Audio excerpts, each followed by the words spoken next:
Well, I invite everyone to take a seat and just allow yourself to, turn within and be quiet. I'm going to welcome Mary, our practitioner, to lead us in our meditation.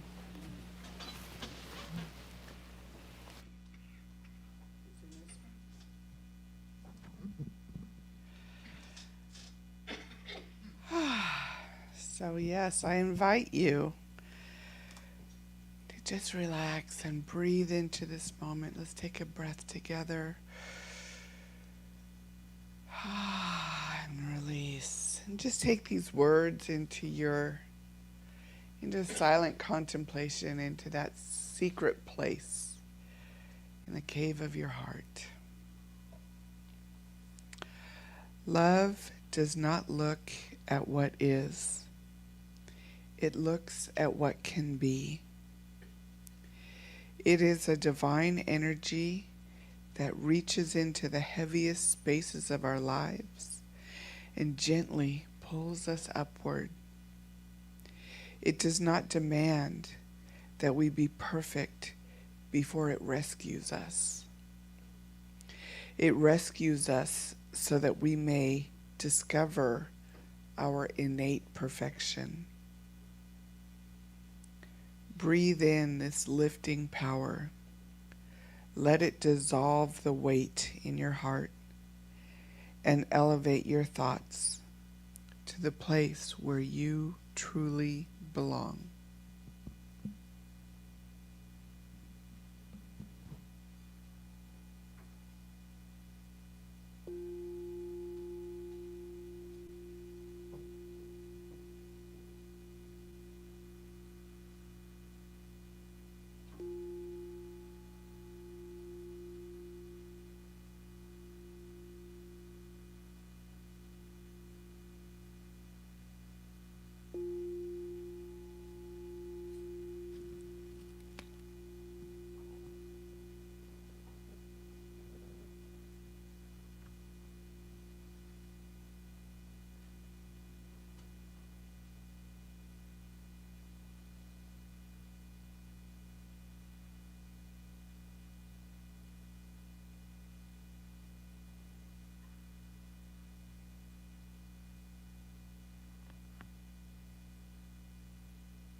So in this moment, I turn my awareness to the presence of the divine. I know that it is always here. It is always with me. It is always everywhere and in all ways. And I just know that I forget sometimes, so I'm remembering right now that Spirit is here. I immerse myself. I allow Spirit to just wrap itself around me and enfold me in its love, in its presence, in its energy. I know that my life is one with the only life, with all of life. As I know this truth for myself and about myself, I know this truth for and about each one here, in person, those online, this community as a whole. We are indeed one with the divine, that one infinite life. And I'm just so grateful to know this and to declare this. For what I know is that Spirit is moving through this service, just acting in, through, and as each one of us, those who are here in service of this service to this community, those who are just here to be fed. I know that Reverend Natasha is just divinely inspired and guided, that the words just flow through her straight from source. And I just know that the technology just works itself out, that Spirit just drops a drop of magic and there's just no issues, there's no problems. Everything just unfolds in perfect divine right order. All that needs to be said, the songs that need to be sung, the hugs that need to be given and need to be received are just done. And I know that it is good. And so I just allow this time to unfold. I allow Spirit to do what it does. And I just show up for it. I'm here for it in gratitude and thanksgiving. So I bless this time together. I just speak this word knowing that it is perfect, it is whole and complete. I say it is so, and so it is. Amen. So it is. And who do we have here? The whole crew is here, so let's bring on the music.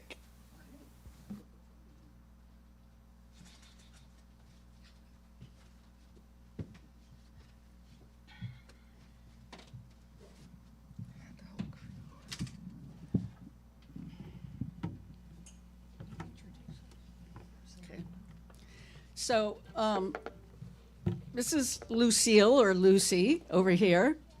You know me. Alice over here. Leslie over here. And we're going to sing a couple of songs.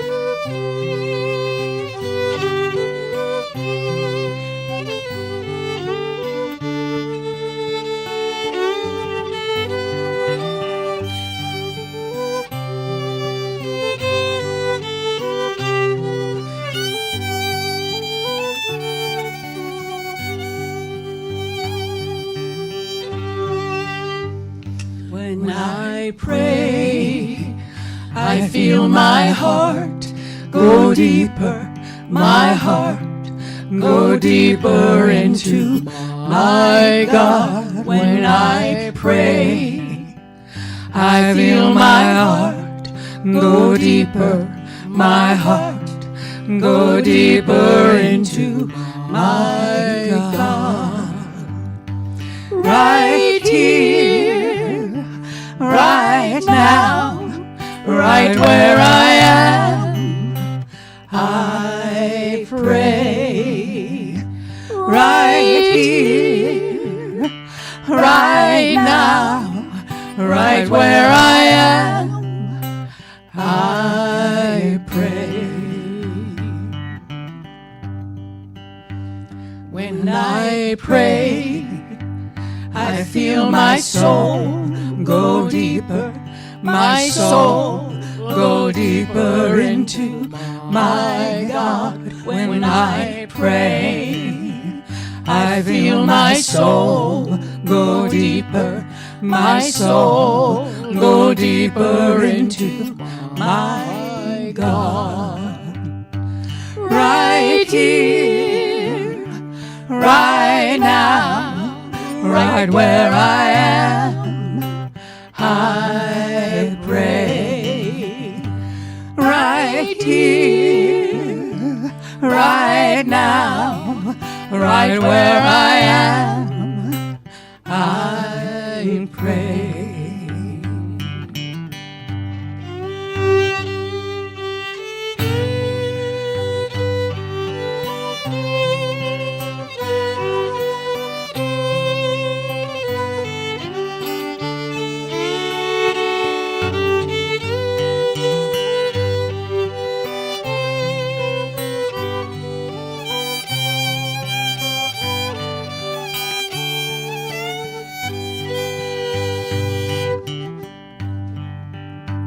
When I pray, I feel my love go deeper, my love go deeper into my God. When I pray, I feel my love go deeper, my love go deeper into my God.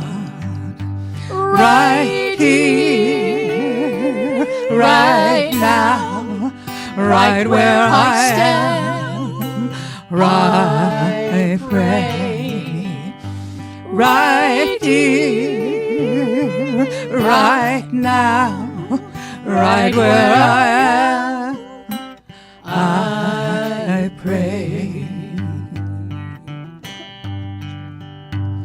When I pray, I feel my heart go deeper, my heart go deeper into my God.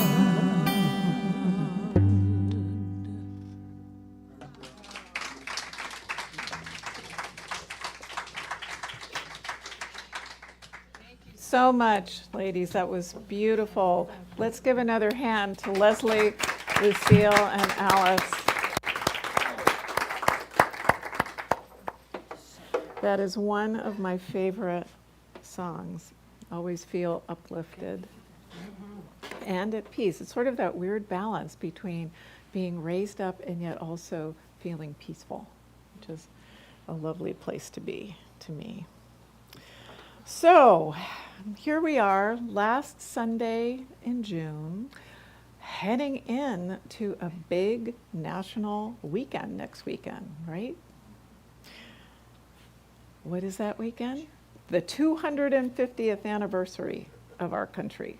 Right, Wow. right. I was listening to the radio this morning when I was coming in, and they were listening to public radio, KPBS, and they were talking about the difference between the bicentennial and this commemoration. And I have to admit, for a minute, when the host of the program said she wasn't around in 1976, it did make me feel a little old, but that's okay. But they were talking about just the difference between what was going on in the country at that moment in time versus what's going on now, and how those who were on the show saw that affecting sort of the energy and the spirit of what's going on.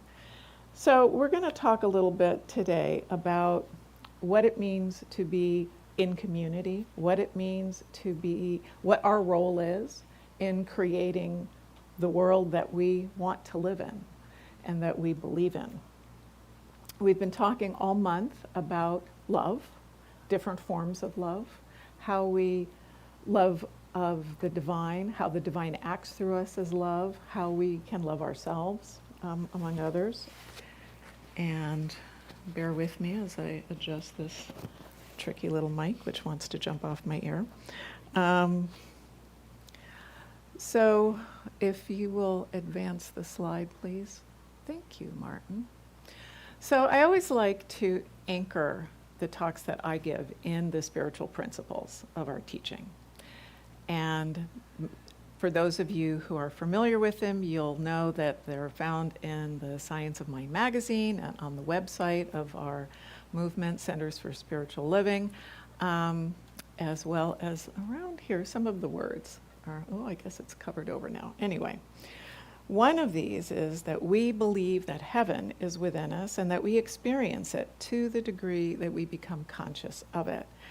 And I would add, to the degree that we're willing to embody it, right? So in our teaching, it isn't just a question of what we know, but it is also a question of how we take action on what we believe.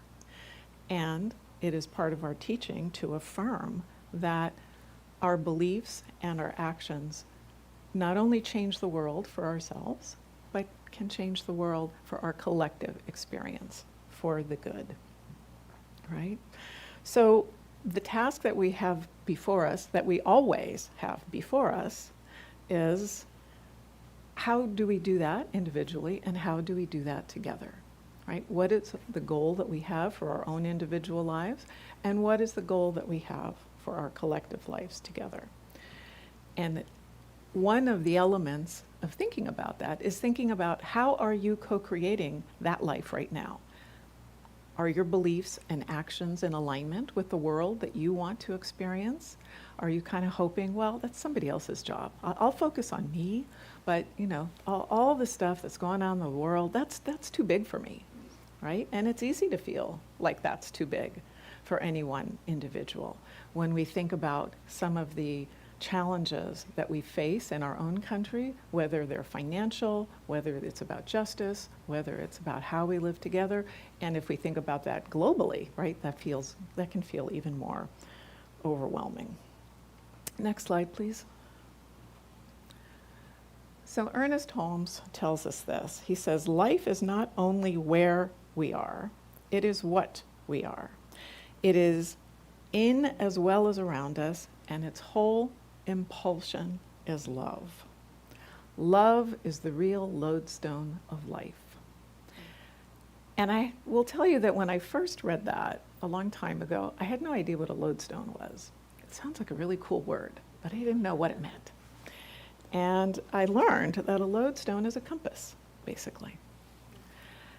And I really love that idea of living with a compass that is love. Love is what guides me to know where I am and what is next for me to do. Now I will admit that this sounds a little fuzzy, like, well, what does that actually mean? You know, when you're living life, when you're just trying to get through the day, when you're trying to work and pay your bills and take care of your family and do all the things that we're supposed to do. You know, we live busy lives. And it's not always easy to think about what does it mean to be guided by love in the moment. You know, it sounds great. Yes, I love my family and I'm going to take a great trip with them, or I'm going to buy a nice gift for my partner, or, you know, I'm going to take my dog on a wonderful adventure outside, right? Which are all expressions of love that I think we can recognize. And in addition, what does it mean to live as if love is the compass? And we're going to come back to that. So to use love to recognize what is involves not only looking at the facts, right? We live in a society that really likes data, that really likes the facts, and really likes to measure the good by virtue of facts. But part of thinking for us in thinking about facts is the idea that within every situation, no matter what it looks like, is the potential for something greater. So yes, there is the fact of the moment, but there is the potential for the greater thing, the greater yet to be, that we would like to envision, embody, and experience. So when we look through the lens of love, we're not condoning pain or injustice, right? What we are thinking about is that there's a current state and there is simultaneously our ability to impress through universal law a greater vision. So we can recognize the moment, right? Not ignore it. We can recognize it and use that as a basis for moving forward. So this is our task, our responsibility, our challenge. How do we co-create a world that is the embodiment of love, right? And we would argue that this is not a question of wishful thinking, but deliberate spiritual partnership, shaping reality from the inside out. It is easy to feel like we have very limited power. And I will argue today that we have way more power than we imagine. And we can all think about moments, if we think about the recent history of our country, as well as events in the past, to see where individuals and small groups of people made profound change that benefited lots of people. And that all starts with an idea, doesn't it? That all starts with a thought. That all starts with the belief that it is possible, right? So by consistently recognizing that potential in everything that we observe and experience, we have the opportunity to begin to work together to manifest a world that is aligned with the highest good for all of us. So sometimes I think we can think about the world that we live in like a quilt that has some beautiful parts and maybe some broken ones, or some places where the threads look pulled out and they're not really working very well, right? We live in a world with beauty and brokenness at the same time. And it can be easy to get stuck on the broken part, right? Because we all want things to be better than they are. But rather than simply thinking about good and bad, right, we can also think about them as indicators. All right, this is information to help me know how I can move forward, or where I might want to move forward, right? Those harmonious moments or the beautiful moments show you where love is flowing, where it is unimpeded. And the places that aren't working, the places where there is brokenness, disconnection, or inequity, show us where the work is. And this is where we are at choice, all right? But that serves as a call to action if we choose to accept it. Next slide, please. So I'm going to tell you a little story. This is my father. His name was Frank Bonilla. He lived from 1925 to 2010. And when he was 18 years old, in 1943, he was drafted into the Army in World War II. And he was a black Puerto Rican man, and at that time, the Army was segregated. And he served in a black unit. He was at the Battle of the Bulge and had a very intense experience in World War II. He was born in the United States. His parents had both come from Puerto Rico. And in his early life in the United States in the 1930s and during the war, he experienced racism in this country. And it didn't diminish his desire to serve, but it was something that informed his life. And I wanted to share a story he told me about his return to the United States, because it really became a kind of emblematic story for him. So while he was in Europe serving with his regiment, it happened at some point in time that another regiment was posted next to them. And this was a regiment from Puerto Rico, a very famous regiment. And there was my dad, and as a Spanish-speaking Puerto Rican from New York City, and he told me he felt fine with the guys that he was serving with, but when the Puerto Rican regiment showed up, here were a bunch of guys eating rice and beans, and they spoke Spanish, and that was awesome. So he asked to be transferred to the Puerto Rican unit, and he was. And he said when the war was over, they were returning to the States. The boat that they were on first went to Puerto Rico. And he said it was amazing. They got off the boat, people were cheering and parades in the street, and total strangers were pulling him and the others into their homes to feed them and celebrate their safe return from the war. And he was just amazed and uplifted by this incredible welcome home. And after a few days, he said, the boat went on to New Orleans to take back the rest of the US-born servicemen, who in that case were all people of color. And he said, and when they got off the boat, nobody welcomed them. Nobody celebrated their return. And he was just so struck by the difference, right? These were all the same men, right, who had just concluded serving their country in incredibly difficult circumstances. And he could have stayed stuck in that bitterness. He did not choose to. He focused his life, he ultimately became an academic, and he focused on how he could help make the lives of people of color better, of Black people, of Puerto Rican and Latino people. That was how he moved forward with that choice. But I share this story because, of course, we all know that racism and injustice are things that continue in our country. The work isn't done yet, right? And we're in this moment where there are some people who think that it is unpatriotic to reference the things that aren't working well, the things that do not yet live up to the ideal of our Declaration of Independence, right?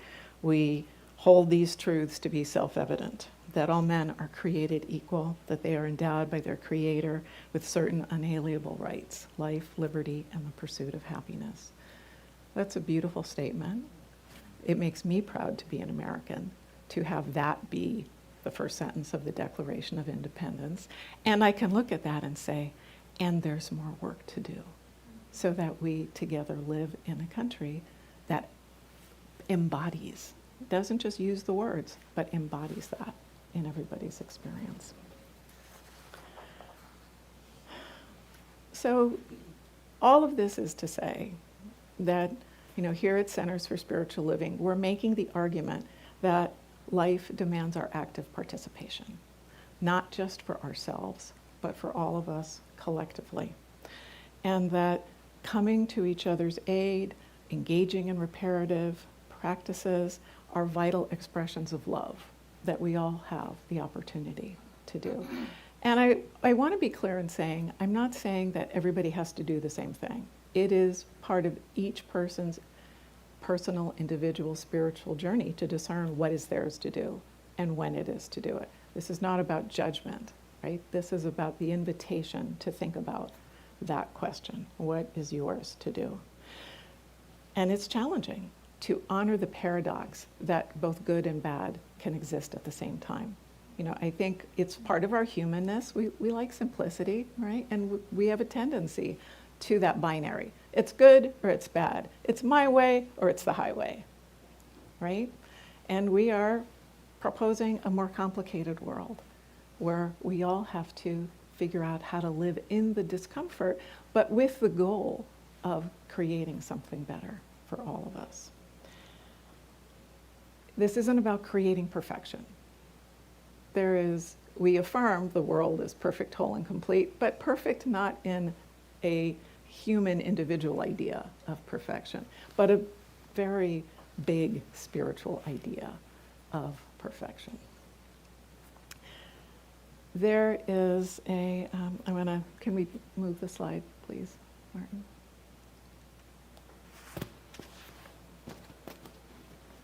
So Ram Dass, who is a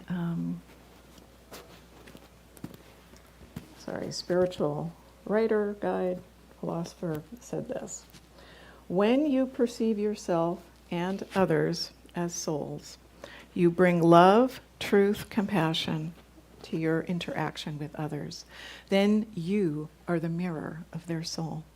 A soul recognizes another soul. Now, I don't know about you.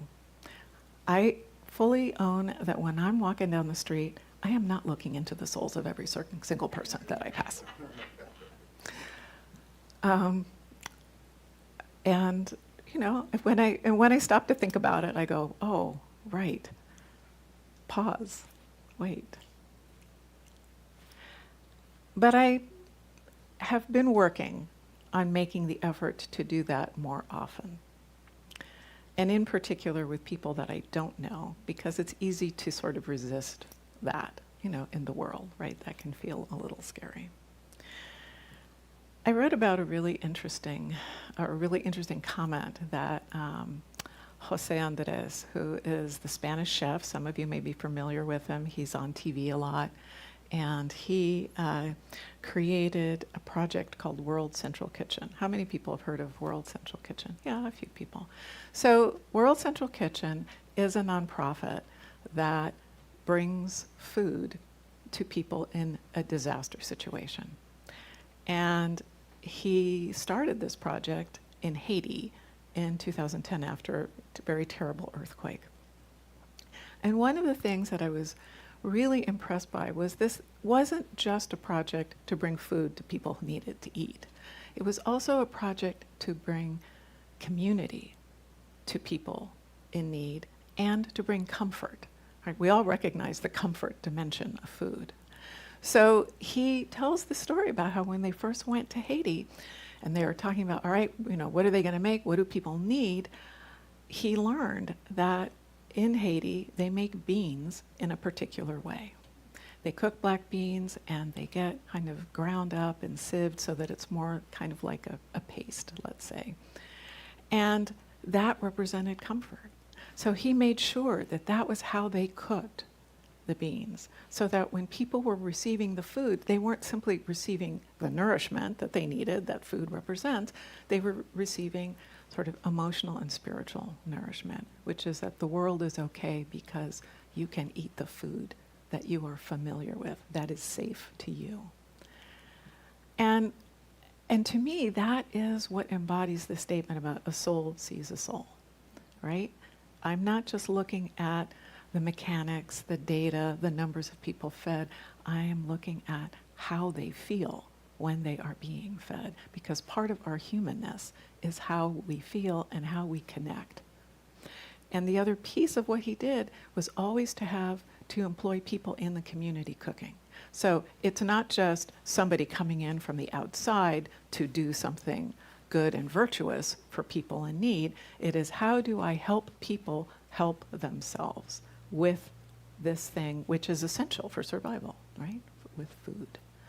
And I think this is a beautiful example of how we can embody our own beliefs and also seek to come together with others to do that, to make something better. I am not saying everybody has to invent their World Central Kitchen or to even support that, though absolutely, if that's something that you feel called to do. I am saying that we each have the power in one way or another to share, to lift up, right? Whether it's to smile at someone in the store, we talk about this all the time, right? What's the ripple effect of love, right? I smile at someone at the store. That person then is more patient with someone else who comes down the line, and on and on and on. We all are part of that chain of living. So the world that we get to create, right, in this moment, right, as we think about the next 250 years, is this opportunity to think about conscious co-creation. How are we going to choose as individuals? That's the one thing we have control over, right, is ourselves. Right? We may not feel like we have control over anything else that's happening, but we always have control over our choices and what we choose to do next.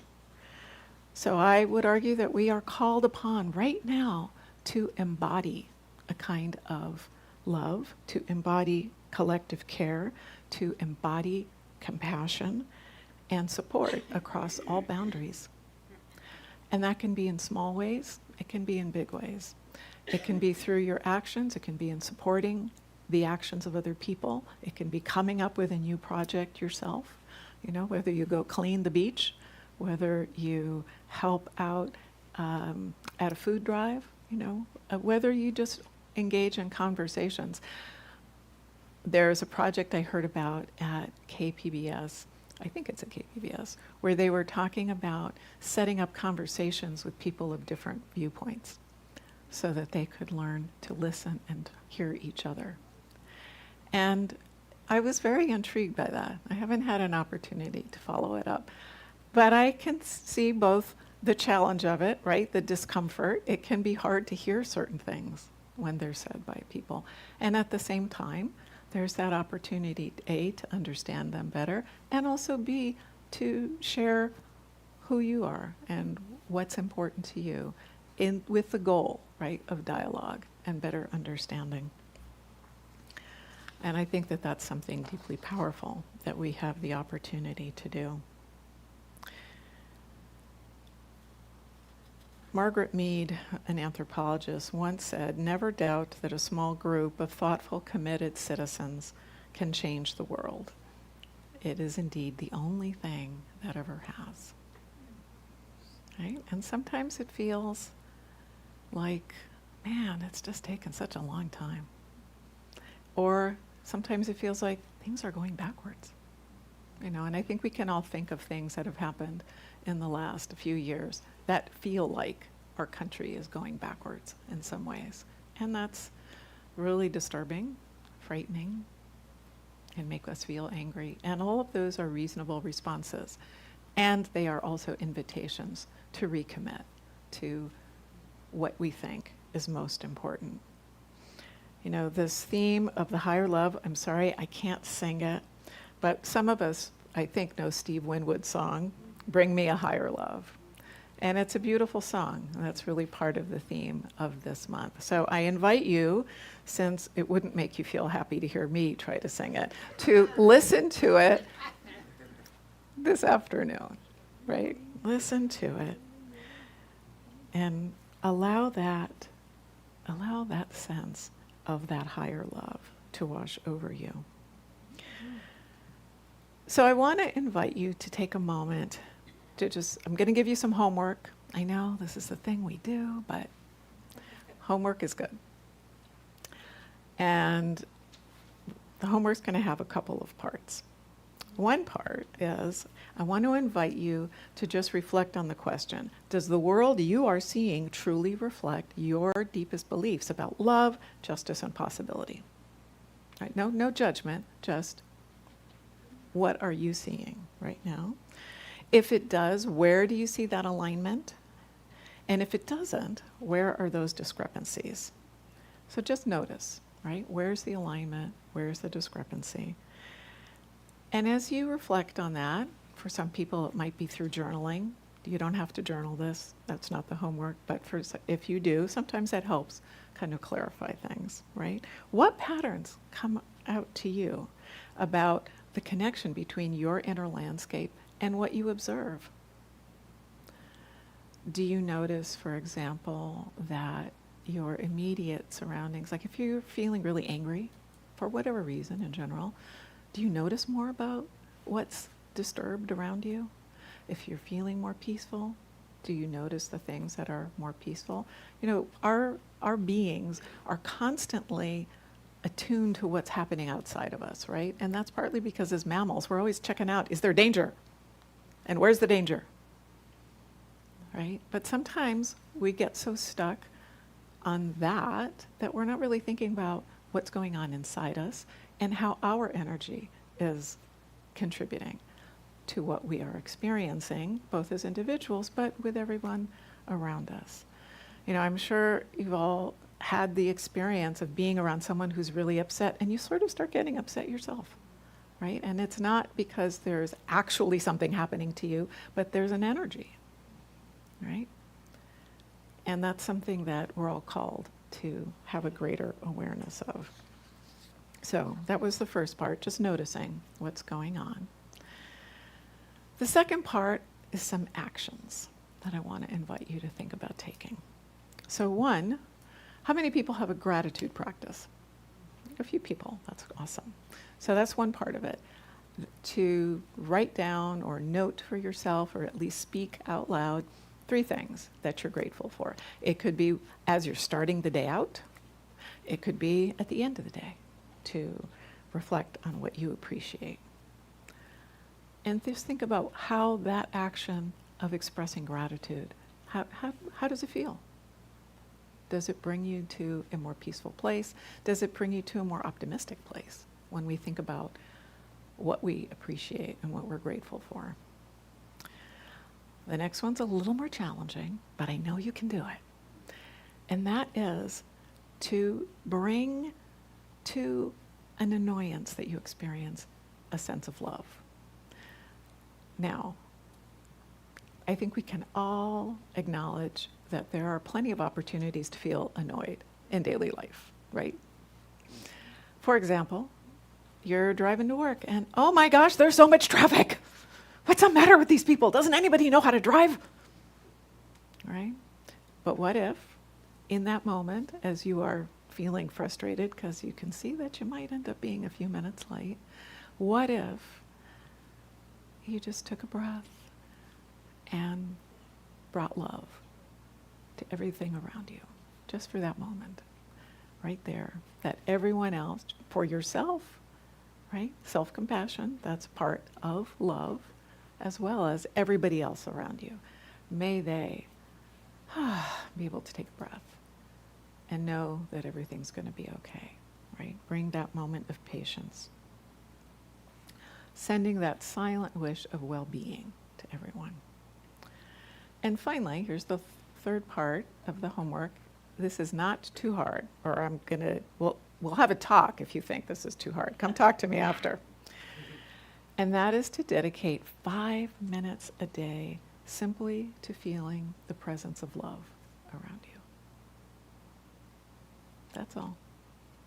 To just pause, to feel the presence of love. Because isn't it easy to rush through the day with everything that we have to get done and kind of forget about that, right? So those were the 3 things: gratitude,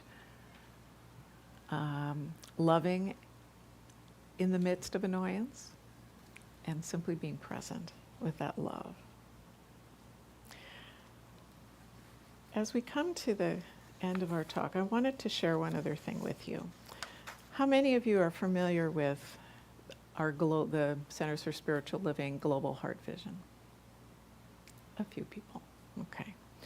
Well, this is a statement that was developed several years ago, and is something that is really, the goal of which is to talk about how we can work together to create a better world. And for a long time in the religious science philosophy, the focus was very much inward, right? The focus was on knowing ourselves as expressions of the divine, of learning how to create the lives for ourselves that we wanted. But religious science was not particularly activist in its orientation. It was not, for example, very much involved with civil rights movements or gender rights movements, from the 50s and 60s. That its focus was just elsewhere at that time. But about, 10, 15 years ago, this idea of the global vision came forward. And I want to read this to you. You don't have to remember it. It's easy to look up. But I just want you to listen to it in terms of seeing if there's any particular statement that resonates for you, just right at this moment. So here's how it starts out. We envision all people, all beings, and all life as expressions of God. We see a world in which each and every person lives in alignment with the highest spiritual principle, emphasizing unity with God and connection with each other, a world in which individually and collectively we are called to a higher state of consciousness and action. We envisioned humanity awakening to its spiritual magnificence and discovering the creative power of thought, a world where each and every person discovers their own personal power and ability to create an individual life that works within a world that works for everyone. We envision a world in which we live and grow as one global family that respects and honors the interconnectedness of all life.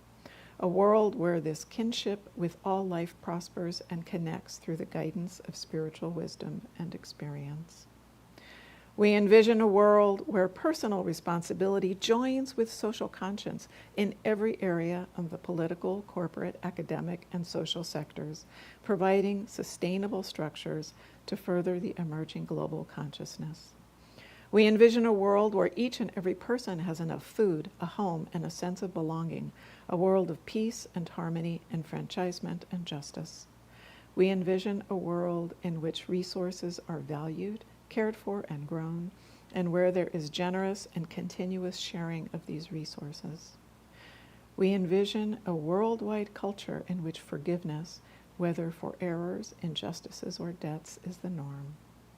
We envision a world which has renewed its emphasis on beauty, nature, and love through the resurgence of creativity, art, and aesthetics. And finally, we envision a world that works for everyone and for all of creation. So that is the global heart vision that we are invited to consider and think about how we might contribute to.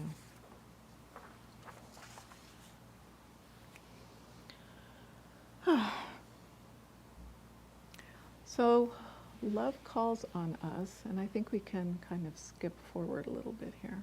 Yeah, we already did the practice. Okay. Love calls on us to go higher and deeper. It invites us now to transcend the superficial and to really go deep into the unity that connects us all.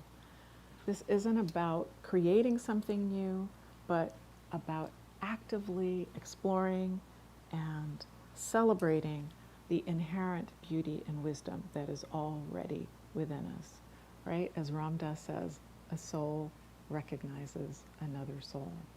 And that is ultimately the truth of every single one of us. We are each a unique, perfect, whole expression of the divine, right? A divine that is so expansive that it can show up as millions and millions of us, each of us unique. And what an opportunity to recognize in that oneness and in that difference the wonderful diversity and blessing of God. By consciously breathing into this idea of love, this understanding of love, we participate together, and we can participate together in recognizing our interdependence, right? While we can say, like Margaret Mead did, that, it only takes a person or a few people, imagine if the energy of that, the person, the few people, was amplified, right, by the many to really create something powerful. And in this way, I think we can reveal the sacred in our connections with each other and co-create a world that really, truly reflects our deepest and most compassionate truths. So if you will move one more slide, please, Martin.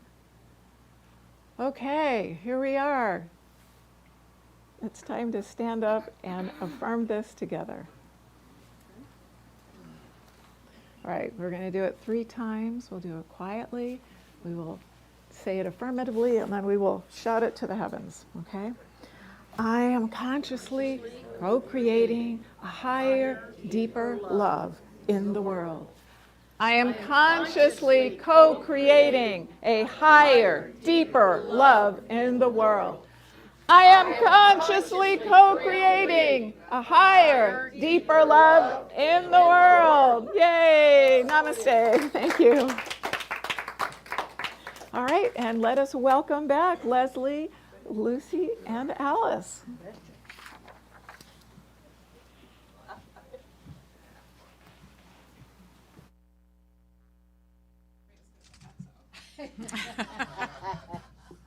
Very serious.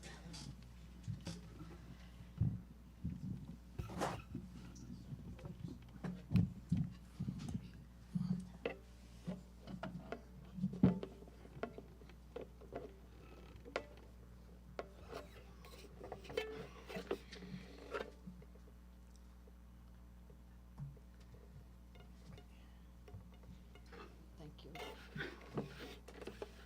This is by the Carter family. Okay. 1 and 2, and go.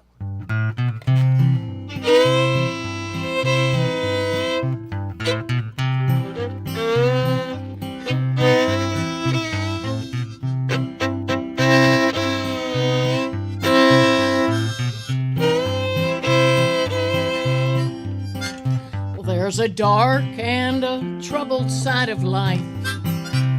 There's a happy and sunny side too. But if you meet with the darkness and strife, the sunny side will always come through. Keep on the sunny side, always on the sunny side. Keep on the sunny side of life. It will help us every day, it will brighten all our way if we keep on the sunny side of life. Well, the storm and its fury broke today, crushing hopes that we cherish so dear.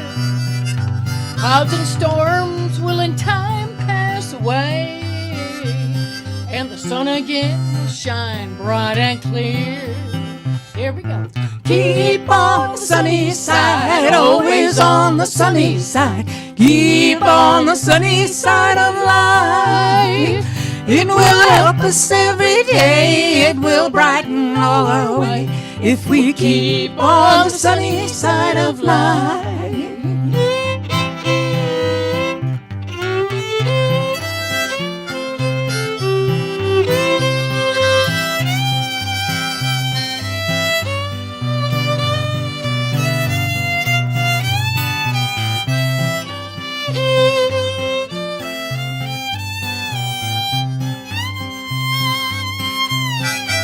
Alice.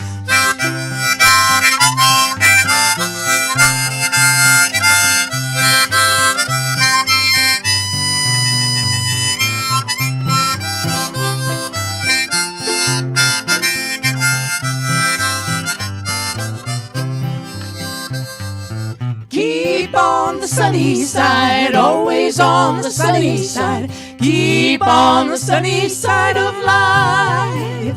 It will help us every day, it will brighten all our way if we keep on the sunny side of life. So, let us greet with a song of hope each day. Though the moments can be cloudy or fair, let us trust in our God always to keep us everyone in its care. Here we go. Keep on the sunny side, always on the sunny side. Keep on the sunny side of life. It will help us every day, it will brighten all our way if we keep on the sunny side of life. One more time. Keep on the sunny side, always on the sunny side. Keep on the sunny side of life. It will help us every day, it will brighten all our way if we keep on the sunny side of life. If we keep on the sunny side of life. If we keep on the sunny side of life.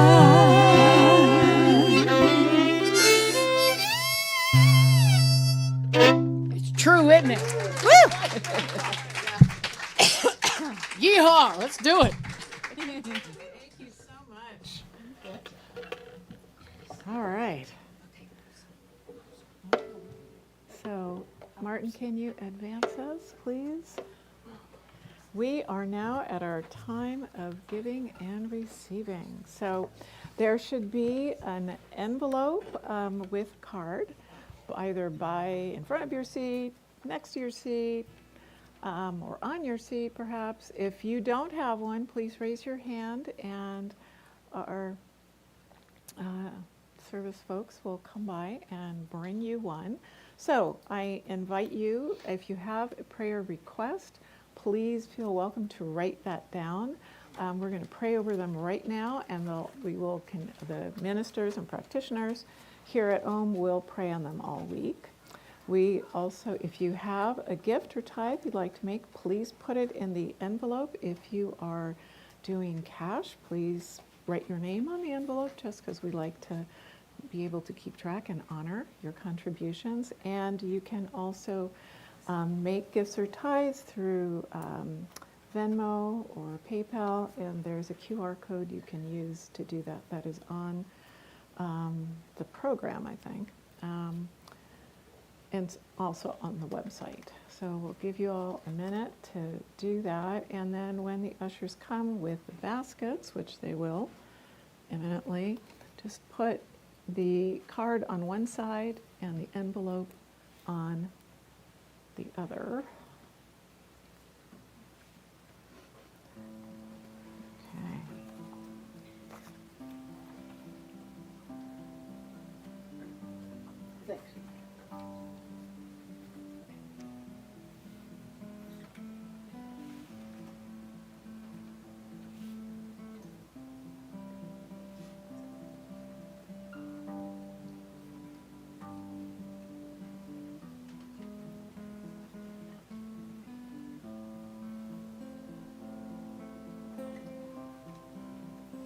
All right, well, I want to take this moment to welcome those who are joining us online. If you guys feel like revealing yourselves, we'd be happy to say hi and wave at you. I see Dee is here, and Sharonda, and Jody, and Candace, all of our practitioners. Hey, good to see you.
Okay. Thank you. Okay, we'll come.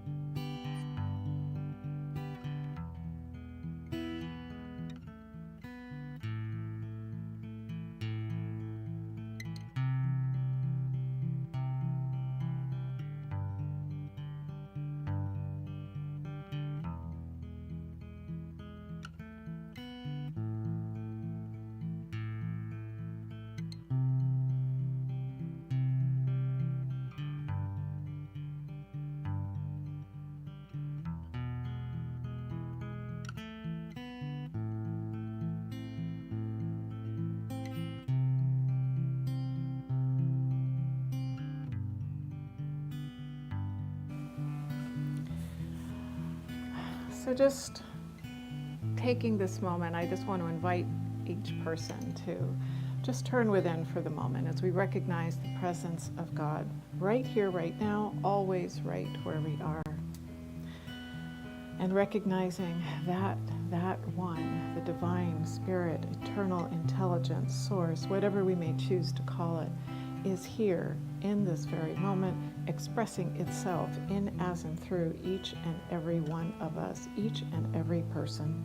I speak my word, recognizing our collective divine nature. To speak this word to affirm peace of mind and life for a family in pain, that all the needs that are present in the lives of all who are joining us today and all of those that they love and care for, that housing is dealt with, that medical treatment is unfolding perfectly, whether in the immediate future, whether it's in recovery, that everyone is guided by that perfect divine wisdom in the care that they receive and those that are offering it. May we all feel and know the love and help that is always with us. So I speak my word simply knowing that love is here, love is flowing, love is surrounding and uplifting each and every one of us.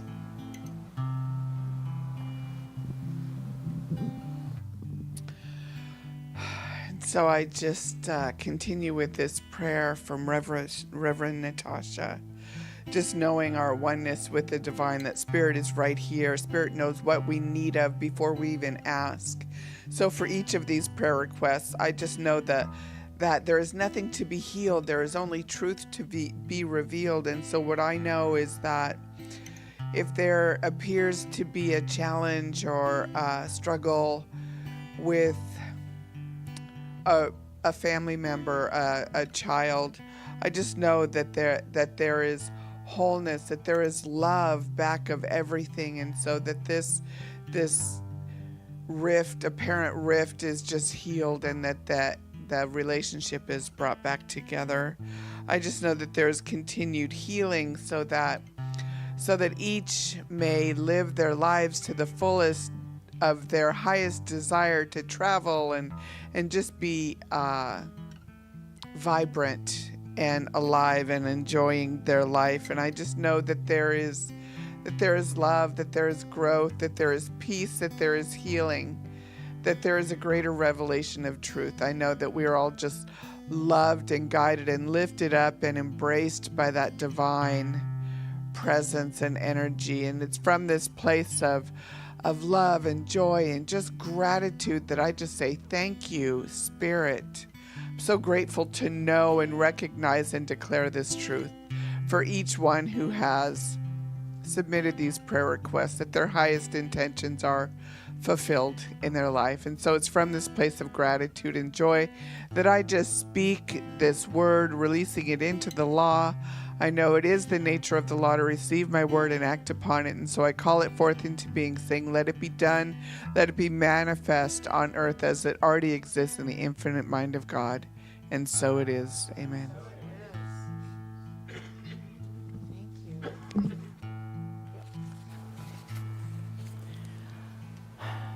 And just adding this brief blessing to give thanks for all of the gifts that have been shared today. I know that we receive these pressed down and multiplied, and in that infinite circulation of good, that is the very nature of the divine, that these gifts are returned, pressed down and multiplied to all of those who have shared them.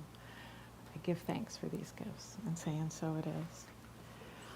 All right, we have just a few announcements before we wrap up, and I wanted to mention coming up on July 15th at 7 p.m. there is a cool event at St. Paul's Cathedral in Hillcrest. It's the Light Up the Cathedral event. That's going to be at 7 p.m. and that is in honor of our LGBTQ plus community, because it's Pride Month here in San Diego. On Mondays, we have our RI Recovery International group that meets from 4 to 5:30, and the Dare to Stay Young with Fun group that meets from 6 to 7:30. You can get more information on the back table about these events. On Tuesdays, sound bath healing meditation at 6:30, and I hear that they've added, in addition to the wonderful sound of the bowls, there are now lights and all kinds of other cool dimensions, so definitely a must go to. Wednesdays, Al-Anon at 6:30. Thursdays, Project Angel Study Group from 7 to 9. Saturdays are busy, so Consciousness Cafe at 7 a.m. with our very own practitioner in the wild, Candace, who is there in St. Lucia in the Caribbean. So it's an international group meeting together. Book study at 10 a.m. And on the first Saturday of the month, so I'm assuming the Saturday, but you might want to confirm it, There is the Golden Light all message service from 5 to 9, and I'm seeing a nod, so yes. Okay. All right, those are the events that I know. Are there any that I have missed that should be shared? Not seeing anybody. All right, well then let me invite everyone to stand. We will do our Om affirmation and then grab a hand and sing the peace song. All right. I am an expression of God, born into the richness and abundance of the indwelling presence. Today I walk upon my world, consciously creating my oneness within and around me. And so it is. Amen. All right, grab a hand.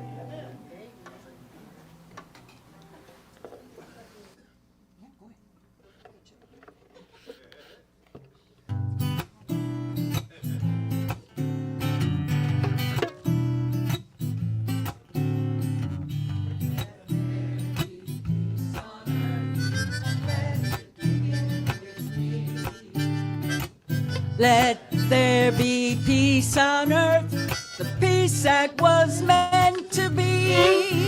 With God as our power, loved ones all are we.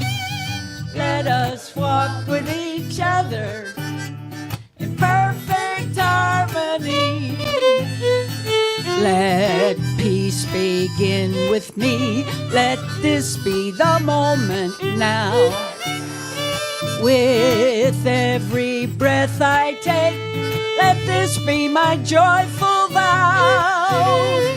To take each moment and live each moment in peace eternally. Let there be peace on earth and let it begin with me. Let peace begin with me. Let peace begin with me.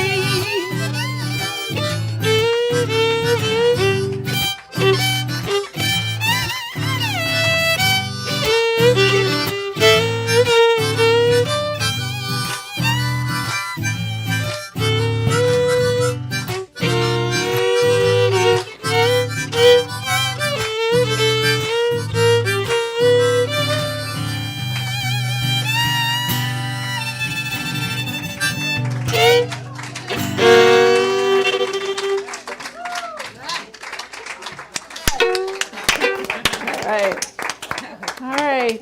Blessings, everybody. Go out in the world. Be love. I just wanted to tell you, thank you.